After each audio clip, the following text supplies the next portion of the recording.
याद रखें, लर्निंग के लिए आपका बाअखलाक होना बड़ा ज़रूरी है।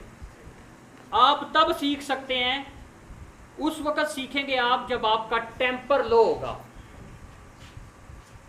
आप हाइपर एक्टिव स्टेट में, गुस्से की हालत में कभी सीख नहीं सकते। यही वजह है कि हमें ये हुक्म दिया गया है, हमें ये कहा गया है कि गुस्से की हालत में कोई फैसला ना करो और खुशी की हालत में कोई वादा ना करो। ये 13 वो चीज़ें हैं, ये एक उस्ताद के अंदर तो बिल्कुल ही नहीं होनी चाहिए, जाहिर है। तो जब उसके अंदर नहीं होगी तो डेफिनेटली बच्चे आपसे सीख लेंगे। याद रखें, बच्चे वो नहीं करते जो आप उनको कहते हैं, बच्चे वो करते हैं जो आप करते हैं। आप क्लास में लेट आएंगे, बच्चे भी लेट आएंगे। आप क्लास में अगर अपने मोबाइल के साथ खेल रहे हैं, बच्चों में भी ऐसी हैबिट्स डेवलप होंगी। वो कहेंगे कि ये कोई बुरी बात नहीं है क्लास में। जी नहीं, ये मैं एक आपसे इसलिए बात कर रहा हूँ कि अगर आप बच्चों के साथ सिंसियर हैं, इन टाइम क्लास में आएंगे, वो बच्चे भी आपके साथ सिंसियर होंगे। आप बच्चों को समझने की कोशिश करें, उसके बाद देखें कि आपको रिजल्ट देखें। आप सबकी तो कोशिश यही है ना, आप सब यही तो चाहते हैं कि हम एक कामयाब टीचर बन जाएं।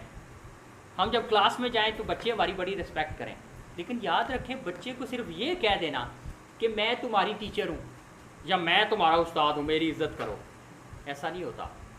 बच्चा बाप की इज्जत नहीं करता, बच्चा बाप की इज्जत नहीं करता। अगर बच्चे का वालिद जो है वो उसकी सेल्फ रिस्पेक्ट का ख्याल नहीं ना रखता, तो बच्चा अपने बाप की इज्जत भी नहीं करता। आप देख लें, मुआशरे में हम ये रोज देखते हैं, जब तक बड़ा बड़ा रहता है और छोटा छोटा रहता है तो इज्जत वाला मामला कायम रहता है। याद रखें, जो बुलंदी पे है, जो पस्ती वाला है, वो तभी उसको पकड़ सकता है जब वो जो बुलंदी वाला है ना, वो नीचे झुकेगा, उसको मारने के लिए तो पकड़ा जाएगा। सेम यही है। याद रखें, जो टीचर है वो गिविंग लेवल पे होता है।